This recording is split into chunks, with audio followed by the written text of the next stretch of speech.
സ്നേഹയുമായി ജർമ്മനിക്ക് പോകാൻ അങ്കിൾ ഞങ്ങളെ അനുവദിച്ചില്ല. Michael, please try to understand me. I can ഒക്കെ എൻ്റെ വിധിയാണ് അങ്കിൾ. പക്ഷേ ഇപ്പോഴെൻ്റെ മനസ്സിൽ ഒന്നു മാത്രമേ ഉള്ളൂ, ക്ലാര. അവള് ദുഃഖിക്കരുത്. ഏതു വിധേനയും സ്നേഹമുള്ള കണ്ടെത്തി ക്ലാരയ്ക്ക് മുമ്പിൽ എത്തിച്ചേ പറ്റൂ.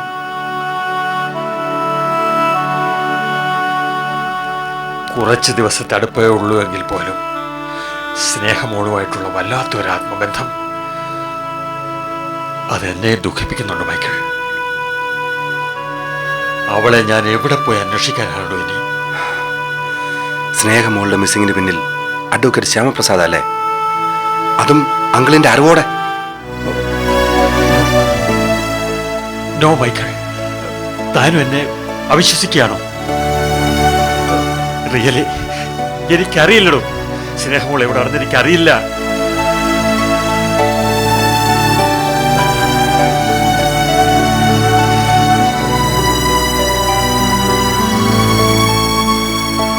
കർത്താവേ, ഞാൻ എന്തൊക്കെയാ കേൾക്കുന്നത്?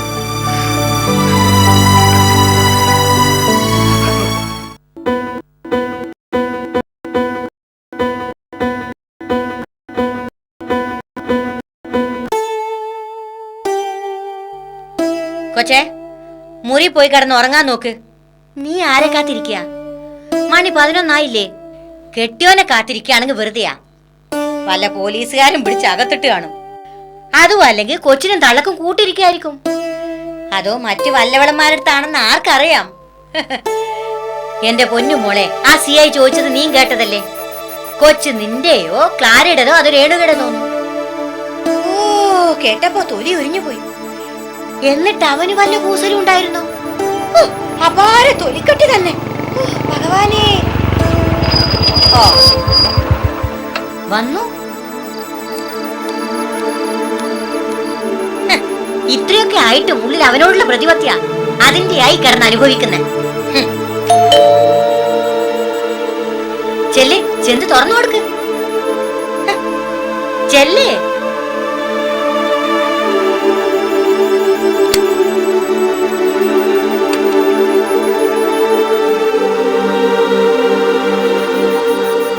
അതെ, പോലീസുകാര് പിന്നെയും വന്നായിരുന്നു.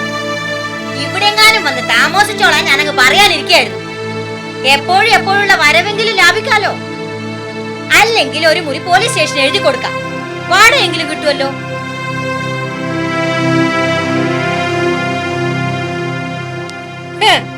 അന്തസ്സായി കഴിഞ്ഞിരുന്ന ഒരു കുടുംബമായിരുന്നു. എന്ന് ചിലരൊക്കെ ഇവിടെ വന്ന് കേറിയോ അന്ന് തുടങ്ങി ഇവിടുത്തെ നാശവും. പോലീസും പട്ടാളും കള്ളനും തെമ്മാടി എന്ന് വേണ്ട, ആർക്ക് എപ്പോ വേണമെങ്കിൽ കേറി വരാനായില്ലേ? അവരവർക്കില്ലെങ്കിലും മറ്റുള്ളവർക്കെങ്കിലും ഇത്തിരി അന്തസ്സും അഭിമാനം ഉണ്ടെന്ന് ഓർക്കണം. പിന്നെ ഇങ്ങനെ വാതിലൊന്നും തല്ലിപ്പൊളിക്കാൻ പറ്റത്തില്ലെന്ന് കെട്ടിയനോട് ചെന്ന് പറഞ്ഞേക്ക്. ബാക്കിയുള്ളവർക്ക് ഇത്തിരി നോവും. ചെന്ന് താരാട്ടുപാടി ഉറക്ക്. ക്ഷീണിച്ച് വലഞ്ഞു വന്നതല്ലേ, സുഖമായി ഉറങ്ങട്ടെ. ചുമ്മാടി, അവൻ കേക്കട്ടെ. ചെല്ല് ചെല്ലേ, ചെല്ലടി.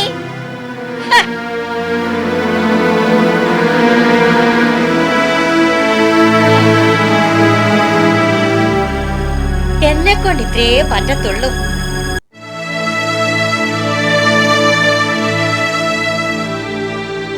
കുഞ്ഞേ,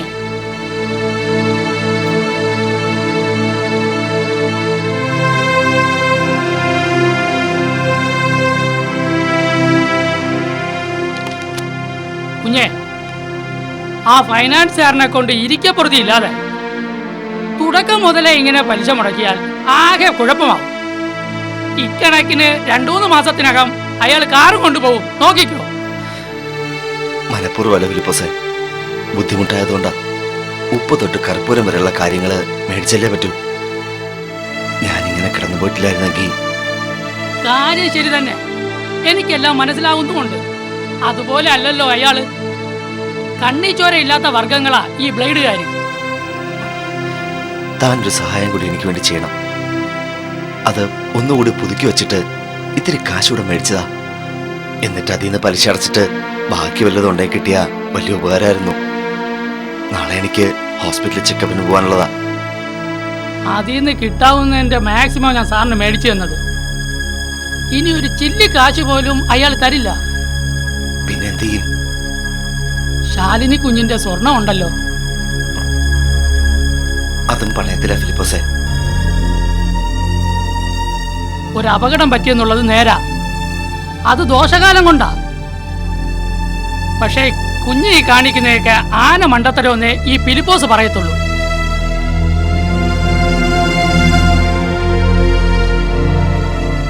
ശാലിനി കുഞ്ഞിന് നല്ല ഒന്നാന്തരം ഒരു വീട് കിടക്കുമ്പോ ഇങ്ങനെ വാടക വീട്ടിൽ വന്ന് കിടന്ന് കഷ്ടപ്പെടുന്ന എന്തിനാ? ആ വീട് ശാലിനിക്കുള്ളതല്ലേ, അവിടെ പോയി നിങ്ങൾക്ക് താമസിച്ചൂടെ? ഫിലിപ്പോസ് എനിക്ക് ബുദ്ധി ഒന്ന് ഉപദേശിച്ചാ. ബുദ്ധി ഉപദേശിച്ചതല്ല കുഞ്ഞെ, ഫിലിപ്പോസ് ഒരു സത്യം തുറന്നു പറഞ്ഞു, അത്രയേ ഉള്ളൂ. എനിക്കത് സത്യമാണെന്ന് തോന്നുന്നില്ല, അതുകൊണ്ടാ. എങ്കി വേണ്ട, ആ വീട്ടിന്റെ പ്രമാണം കിട്ടൂ. 6 മാസത്തേക്കല്ല 6 വർഷത്തേക്ക് സുഭിക്ഷമായി ജീവിക്കേണ്ടുന്ന തുക ഞാൻ പണയം വെച്ച് മേടിച്ചു തരാം. എന്തു പറയുന്നു? ഈ വക കാര്യങ്ങളൊക്കെ ഞാൻ പലവട്ടം ഗിരിയേട്ടനോട് പറഞ്ഞു നോക്കിയതാ ഫിലിപ്പോസെ. സമ്മതിക്കണ്ടേ ഗിരിയേട്ടാ? പ്രമാണം വീട്ടില് ഭദ്രമായിട്ട് ഇരിപ്പുണ്ട്. ഞാൻ വേണമെങ്കിൽ ഇപ്പൊ തന്നെ പോയി എടുത്തോണ്ട് വരാം. ആൾക്കാരോട് ഇങ്ങനെ യാചിക്കുന്നതിലും ഭേദം അത് ബാങ്കിൽ വെച്ച് കാശെടുക്കുന്നല്ലേ. അതെ, അതാ ബുദ്ധി. ഞാൻ വേണമെങ്കിൽ ശ്യാം സാറിനോട് സംസാരിക്കാം. താൻ ആരോടൊന്നും സംസാരിക്കണ്ട. ശ്യാമേട്ടൻ മറുത്തൊന്നും പറയില്ല ഗിരിയേട്ടാ. എനിക്ക് അവകാശപ്പെട്ട വീടല്ലേ അത്. ചലു, നീ എന്നെ തോൽപ്പിച്ചിറങ്ങുന്നുണ്ടോ? തോൽക്കാനും ജയിക്കാനും ഒന്നും വേണ്ടിയിട്ടല്ല ഗിരിയേട്ടാ, നിലനിൽപ്പിന് വേണ്ടിയിട്ടാ. ഈ കണക്കിന് പോയാ എനിക്കറിയില്ല ഗിരിയേട്ടാ ഇത് എവിടെ ചെന്ന് അവസാനിക്കുമെന്ന്. പിന്നെ തൽക്കാലം ഞാനൊരു ഐഡിയ പറയാം. തെറ്റാണെങ്കിൽ രണ്ടാളും ക്ഷമിച്ചേക്കണം.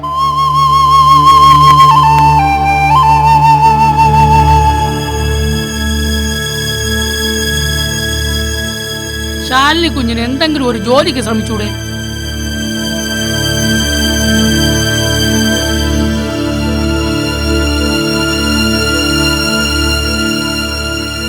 ഫിലിപ്പോസ് പോയിട്ട് നാളെ വന്നോളൂ. പലിശ കാശ് ഞാൻ നാളെ എങ്ങനെയെങ്കിലും ഒപ്പിച്ചു വെച്ചേക്കാം. അയ്യോ കുഞ്ഞെ, വിഷമിപ്പിക്കാൻ വേണ്ടി പറഞ്ഞതല്ല. അതിനെനിക്ക് വിഷമമൊന്നും തോന്നില്ലല്ലോ. പോയിട്ട് നാളെ വരാനല്ലേ പറഞ്ഞുള്ളൂ. എങ്കിൽ ഞാൻ നാളെ വരാം. പലിശ കാശിന്റെ കാര്യത്തിൽ നാളെ എന്നുള്ളത് മറ്റന്നാൾ ആവല്ലേ സാറേ? ഇല്ല. ആ സാറേ, ആ CA കേസ് അന്വേഷണത്തിന് ഇവിടെയും വന്നു. എന്തിനാ ഇവിടെ അന്വേഷിക്കാൻ വരുന്നേ? ഞാൻ പറയാനല്ല, നേരത്തെ പറഞ്ഞാണല്ലോ. ഇത് ആ കേസിന്റെ കാര്യമല്ല സാറേ, സ്നേഹയുടെ കേസ് അന്വേഷിക്കാനായിട്ട് പുതിയൊരു CA ഇറങ്ങിയിട്ടുണ്ട്. ആളൊരു ചൂടനാ. മദറിനെ ചോദ്യം ചെയ്യാനായിട്ട് അനാഥാലയത്തിലോട്ട് ഒരു വരവ് വന്നു. എന്റെ കഷ്ടകാലത്തിന് ഞാൻ അയാളുടെ മുമ്പിൽ ചെന്ന് പെട്ടു. പേരണ്ട് പോയി സാറേ. കുടുങ്ങാതെ തടി തപ്പിയത് എന്റെ ഭാഗ്യം. ആ സാത്താന്റെ കുഞ്ഞ് എവിടെ പോയെന്ന് എനിക്കെങ്ങനെ അറിയാം? അത് ഞാൻ ഇവിടെയും വരും, സൂക്ഷിച്ചോ.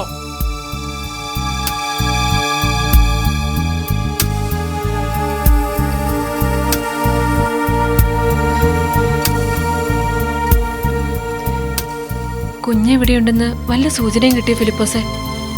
ആ കൊച്ചിനെ ഒളിപ്പിച്ചു വെച്ചിരിക്കുന്നത് തരകൻ സാറും ശ്യാം സാറും ചേർന്നെന്നാ നാട്ടുകാർ പറയുന്നത്. അയാളത് ചെയ്യും. സ്വന്തം കുഞ്ഞല്ലേ, വക്കീലായതുകൊണ്ട് എന്ത് വൃത്തികേടും ചെയ്തു കൂട്ടാന്നാ അയാളുടെ വിചാരം. ഈ പറഞ്ഞതാ ശരി.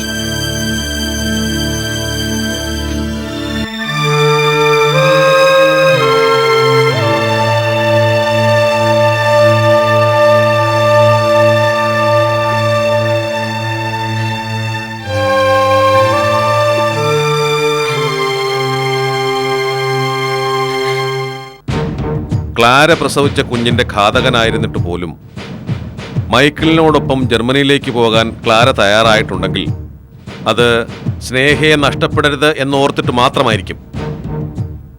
ക്ലാരയ്ക്ക് ആ കുട്ടിയുമായി അത്രയ്ക്ക് അഫക്ഷനാണുള്ളത്. ആ കുഞ്ഞ് നഷ്ടപ്പെടുമെന്ന് ഉറപ്പായ സാഹചര്യത്തിൽ ക്ലാര എന്ത് സാഹസത്തിന് മുതിർന്നാലും അതിൽ അത്ഭുതമില്ലല്ലോ. ശരിയാണ്. എന്നാൽ തൻ്റെ കുഞ്ഞിനെ വീണ്ടെടുക്കാനായി കോടതിയെ സമീപിച്ചിരിക്കുന്ന ശ്യാം കോടതി വിധിക്ക് മുമ്പ് തൻ്റെ കുഞ്ഞുമായി ക്ലാര മൈക്കിളിനോടൊപ്പം കടന്നേക്കുമോ എന്ന ഭയം കൊണ്ട് അതുവരെ കുട്ടിയെ അതിവിദഗ്ധമായി ഒളിപ്പിച്ചതാകാനും സാധ്യതയില്ലേ? അങ്ങനെയും ആവാം. ഇത് രണ്ടുമല്ലാതെ മറ്റൊന്നുകൂടിയുണ്ട്. അഡ്വക്കേറ്റ് ജേക്കബ് തരകൻ, അതായത് ക്ലാരയുടെ ഫാദർ. മകളുടെ ഭാവിയെക്കുറിച്ച് ഉത്കണ്ഠയുള്ള ഏതൊരു പിതാവും ചിന്തിച്ചു പോയേക്കാവുന്നൊരു വഴി. എങ്ങനെ? സ്നേഹ ക്ലാരയിൽ നിന്നും അകലണമെന്ന് തരകൻ ആഗ്രഹിച്ചിരുന്നു. ആഗ്രഹിക്കുക മാത്രമല്ല, അയാൾ അതിനുവേണ്ടി പ്രവർത്തിക്കുകയും ചെയ്തിരുന്നു. സ്നേഹ ശ്യാമിന്റെ കുഞ്ഞാണെന്ന് അറിയുകൂടി ചെയ്ത സാഹചര്യത്തിൽ തരകനാകെ ധർമ്മസങ്കടത്തിലുമായി. ഒരു ക്രിമിനൽ ലോയർ കൂടിയായ തരകന്റെ ബുദ്ധിയിൽ തെളിഞ്ഞ ഒരു ആശയമാകാനും സാധ്യതയില്ലേ ഈ മിസ്സിംഗ്? യെസ്, ക്ലാരയും അയാളെ സംശയിക്കുന്നുണ്ട്. പക്ഷേ അയാളുടെ ഒരു പൊസിഷൻ വെച്ചുകൊണ്ട് വളരെ ഓപ്പണായ ഒരു ഡിസിഷൻ എടുക്കാൻ നമുക്കും ചില പരിമിതികളുണ്ടല്ലോ.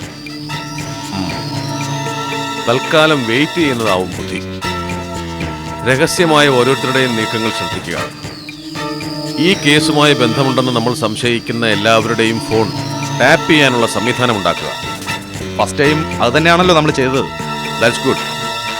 പിന്നെ നമ്മൾ വിട്ടുകളഞ്ഞ ഒരാൾ കൂടിയുണ്ട്, മിസ്റ്റർ ധനപാലൻ. ധനപാലനോ? രേണുകയുടെ സഹോദരി ഭർത്താവ്. രാഷ്ട്രീയക്കാരനാ. ഒരുമാതിരിപ്പെട്ട എല്ലാ തരികടയും കയ്യിലുണ്ട്. ഏതായാലും ഒഴിവാക്കണ്ട, ഒന്ന് കണ്ടേക്ക്. ധനപാലൻ.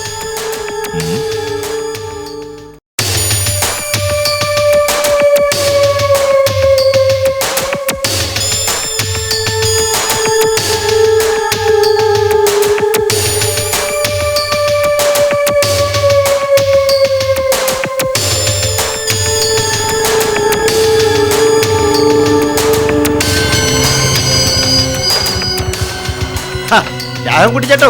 ഓ, മോരുണ്ടോ? ഇല്ലല്ലോ സാറേ, നാരങ്ങ വെള്ളമുണ്ട്. ആ, എന്നാ പറഞ്ഞെടുക്ക്. ആ, അതെ, ഒരു നാരങ്ങ മുഴുവൻ അങ്ങ് പിഴിഞ്ഞു. ശരി. ഒരു സോഡയും ഇച്ചിരി ഉപ്പും. ആ. എന്താ സാറേ, രാവിലെ തന്നെ മോര് നാരങ്ങയുള്ളൂ? ഇന്നലെ ലേശം കൂടിപ്പോയെന്ന് തോന്നല്ലോ. എന്ത് പറയാനാ ചേട്ടാ, മോടെ സ്ഥലമാറ്റം ശരിയാക്കി കൊടുത്തതിന് ആ പരമേശ്വരൻ കോച്ചേട്ടൻ കുറെ കാലമായി പറയുന്നതാ. ദേ, ഇന്നലെ ഉടുമ്പ് പിടിച്ചോലൊരു പിടി, എന്നിട്ട് ഊരി പോരാൻ പറ്റിയില്ല.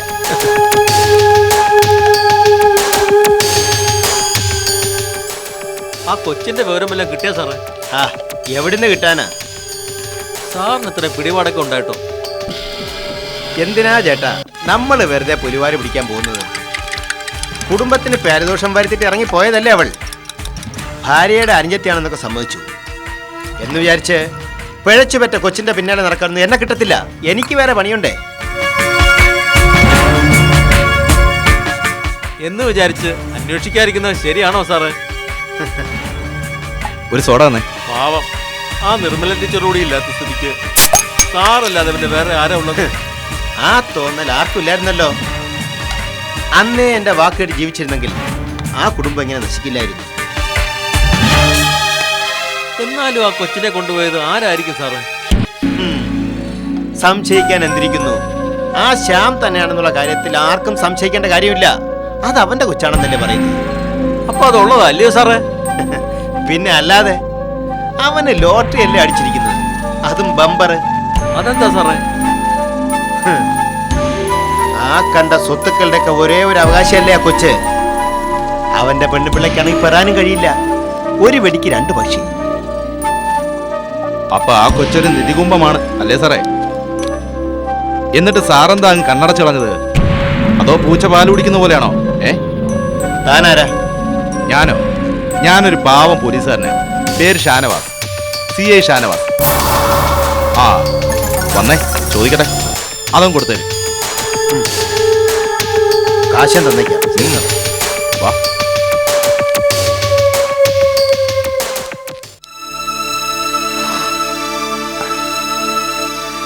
എല്ലാം പൂർണ്ണമായല്ലോ, ഒക്കെ അവസാനിച്ചല്ലോ അല്ലേ മദർ? വേണ്ടായിരുന്നു, വീണ്ടും ഒന്നും ഞാൻ ആഗ്രഹിക്കാൻ പാടില്ലായിരുന്നു. അതിനുള്ള അർഹത എനിക്കില്ലെന്ന് ഞാൻ ഓർക്കേണ്ടതായിരുന്നു. കൊതിച്ചുപോയി, ഒരുപാട് സ്വപ്നങ്ങളും കണ്ടുപോയി.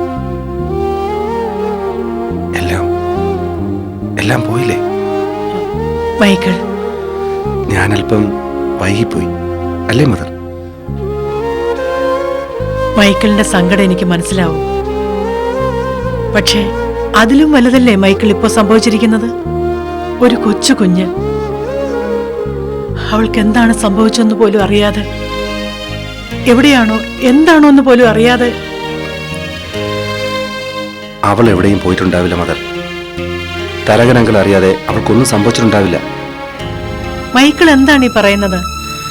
എന്റെ സംശയങ്ങൾ തെറ്റാറില്ല. അങ്കിൾ ആ കുഞ്ഞിനെ എവിടേക്കോ മാറ്റിയിരിക്കുകയാണ്. ശ്യാമിനോദറിയാം. എന്താണ് മൈക്കിൾ? തരകൻ എന്തിനാ കുഞ്ഞിനെ മാറ്റണം? കാരണങ്ങൾ ഒരുപാടുണ്ടല്ലോ. സ്വന്തം മകളേക്കാൾ അങ്കിളിന് വലുത് സൽപ്പേരും ശിഷ്യനുള്ള അനുകമ്പയൊക്കെ ആണല്ലോ. അതുകൊണ്ടാണല്ലോ ശ്യാമിന്റെ കുഞ്ഞാണ് സ്നേഹമോളെന്ന് അറിഞ്ഞ നിമിഷം മുതൽ അങ്കിൾ ചൂട് മാറ്റിയത്. കുഞ്ഞിനെയും കുട്ടി ജർമ്മനിക്ക് പോകുന്നതിന് വിലങ്ങുതടിയായി നിന്നത്. അതിന് തരകനെ തെറ്റു പറയാൻ കഴിയില്ലല്ലോ. ഞാനും അതിനെ വിലക്കിയതല്ലേ മൈക്കിൾ? അതിന്റെ പേരിൽ തരകനെ തെറ്റിദ്ധരിക്കുന്നതിൽ യാതൊരു അർത്ഥമുണ്ടെന്ന് തോന്നുന്നില്ല. പിന്നെ ആ കുഞ്ഞ് എവിടേക്ക് പോകാനാണ് മദർ? ഞാനും അതാണ് ആലോചിക്കുന്നത്. ക്ലാരയുടെ അവസ്ഥ ഓർക്കുമ്പോഴാണ് ഏറെ സങ്കടം. ഒരു നിമിഷം പോലും ആ കുഞ്ഞിനെ പിരിഞ്ഞവൾ ഇരുന്നിട്ടില്ല. ഞാനിനി എന്ത് ചെയ്യണം മദർ? എനിക്കിനി ഒന്നും പ്രതീക്ഷിക്കാനില്ലല്ലോ. ക്ലാര ഒരിക്കലും ഇനി എന്റെ ജീവിതത്തിലേക്ക് മടങ്ങി വരില്ലെന്ന് ഉറപ്പായില്ലേ? അങ്ങനെ ഉറപ്പിച്ചു പറയാൻ കഴിയില്ലല്ലോ മൈക്കിൾ. സമാധാനിക്ക്. എല്ലാം തീരുമാനിക്കുന്നത് തമ്പുരാനല്ലേ? അദ്ദേഹം എല്ലാം തീരുമാനിച്ചു കഴിഞ്ഞില്ലേ? ചെയ്തു കൂട്ടിയ പാപകർമ്മങ്ങളുടെ എല്ലാം ഫലം ഇവിടെ തന്നെ നരകിച്ച് അനുഭവിച്ചു തീർക്കാൻ അദ്ദേഹം കൽപ്പിച്ചിരിക്കുകയല്ലേ? അങ്ങനെയൊന്നും പറയാതിരിക്കും മൈക്കിൾ. ഞാൻ മടങ്ങിപ്പോകാൻ തീരുമാനിച്ചു മദർ. അതാ നല്ലത്. ഇനി ഞാൻ എന്തു പ്രതീക്ഷിച്ച ഇവിടെ? ഇവിടെ നിൽക്കുന്ന ഓരോ നിമിഷങ്ങളും എനിക്ക് വേദനകൾ മാത്രമേ നൽകൂ. പെട്ടെന്നൊരു തീരുമാനം എടുക്കരുതെന്നേ എനിക്ക് മൈക്കിളിനോട് പറയാനുള്ളൂ. ഇല്ല മദർ, ഇനി പ്രതീക്ഷിച്ചിട്ട് കാര്യമില്ല. ഞാൻ വരും. എന്നെങ്കിലും ക്ലാര വിളിച്ചാൽ മാത്രം ഞാൻ മടങ്ങി വരും.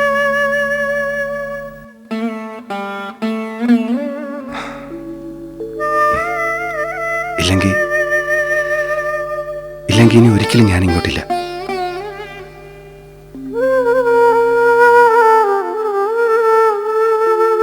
വരട്ടെ മദർ.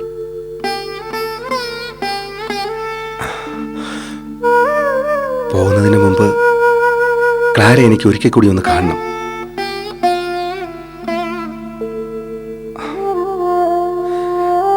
ഒന്നിനുമല്ലെങ്കിലും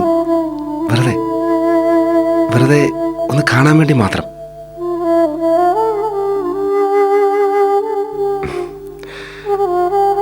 ഞാൻ ഇറങ്ങട്ടെ മദർ.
മോളെ പേരെന്താ? എന്റെ പേര് രാധിക.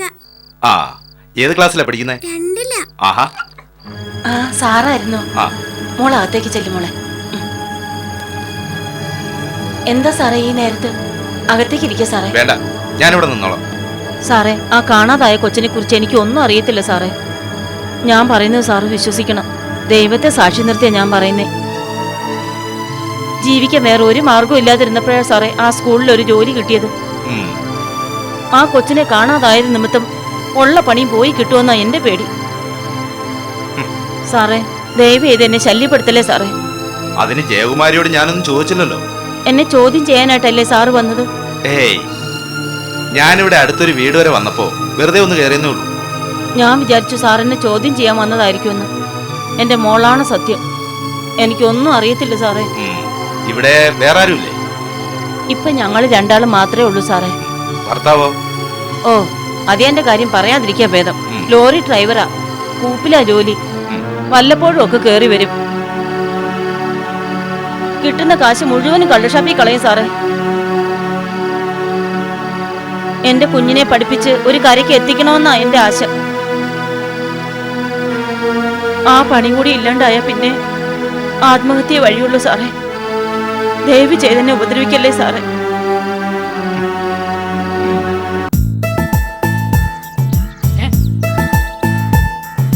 മോളെ മോളെ ഒന്ന് നിന്നേ. അരുന്ധതി മേട അകത്തുണ്ടോ മോളെ? ഓ, കർത്താവിന് സ്തുതി. ഞാൻ കരുതി വീട്ടിൽ പോയി കാണുമെന്ന്. മോളെ, ചോദിക്കുന്നതുകൊണ്ട് തെറ്റിദ്ധരിക്കരുത്. ആ രേണുകയുടെ ഇപ്പോഴത്തെ നിലപാട് എങ്ങനെയാ? അസുഖത്തിന് വല്ല കുറവുണ്ടോ?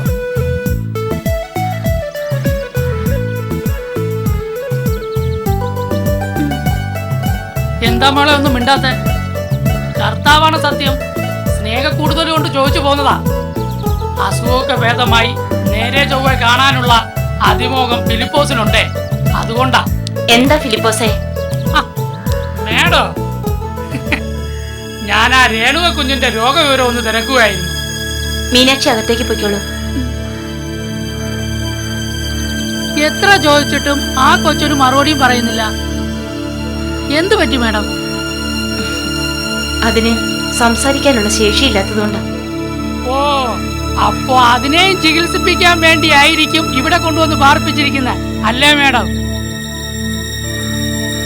ഉള്ളത് പറഞ്ഞ ഈ വന്ന കാലത്ത് മിണ്ടാതെയും കാണാതെയൊക്കെ ഇരിക്കുന്നതാ നല്ലത്. ഫിലിപ്പോസിന് ഇപ്പൊ എന്താ വേണ്ടത്? അയ്യോ, എനിക്കൊന്നും വേണ്ട മേഡം. ഇപ്പോഴത്തെ ഈ സാഹചര്യങ്ങളൊക്കെ കൂട്ടിച്ചേർത്ത് ഞാനങ്ങ് പറഞ്ഞു പോയതാ. ഞാനേ ഒന്ന് മേഡത്തിന് അത്യാവശ്യമായി കാണാൻ വേണ്ടി വന്നതാ. എന്താ കാര്യം? രഹസ്യമാ മേഡം, പരമ രഹസ്യമാ.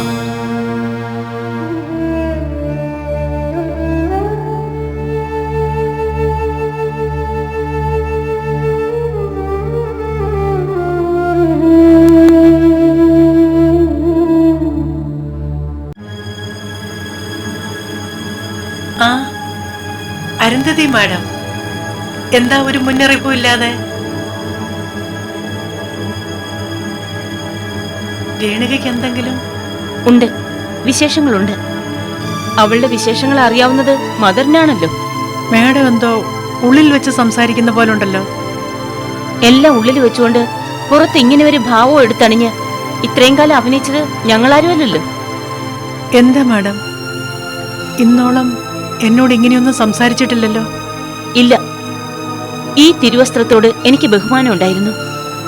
ഈ വസ്ത്രത്തിന്റെ വിശുദ്ധി ഇത് ധരിക്കുന്ന സന്യാസിനിമാർക്കും ഉണ്ടാവുന്ന വിശ്വാസം എനിക്കുണ്ടായിരുന്നു. പക്ഷേ എനിക്ക് തെറ്റിപ്പോയി.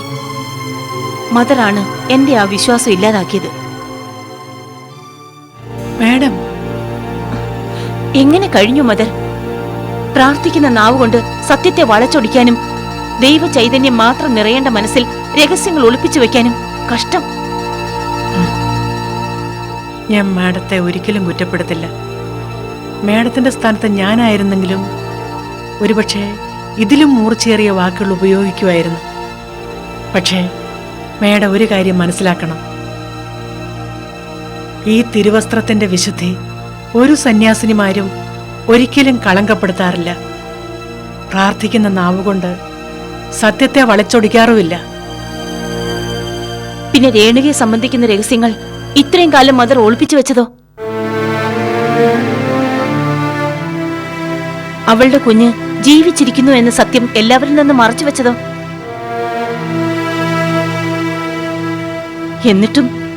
എന്നിട്ടും മദർ സ്വയം ന്യായീകരിക്കുകയാണല്ലേ? അല്ല മാഡം, ന്യായീകരണങ്ങളല്ല. നന്മയെ കരുതി മാത്രം അല്പം മൗനിയാകേണ്ടി വന്നു, അത്രമാത്രം. നന്മയെ കരുതിയോ? എന്ത് നന്മയാണ് ഇതിലുള്ളത്? അത് പറഞ്ഞ ആർക്കും മനസ്സിലാവില്ല, ദൈവത്തിനൊഴികെ. എനിക്കിപ്പോ അറിയേണ്ടത് അതൊന്നുമല്ല. ആ കുഞ്ഞെവിടെ? സ്നേഹമോടെ നിങ്ങൾ എല്ലാവരും ചേർന്ന് എവിടേക്കാണ് കടത്തിയത്? സന്യാസിനിയുടെ മഹത്വത്തെക്കുറിച്ച് പറഞ്ഞല്ലോ, ഈ വസ്ത്രത്തിന്റെ വിശുദ്ധിയെക്കുറിച്ച് പറഞ്ഞല്ലോ, എല്ലാം നന്മയെ കരുതിയാണെന്നും പറഞ്ഞല്ലോ. എങ്കിൽ പറയൂ, സ്നേഹമോൾ എവിടെയാണെന്ന്? സ്നേഹ അവൾ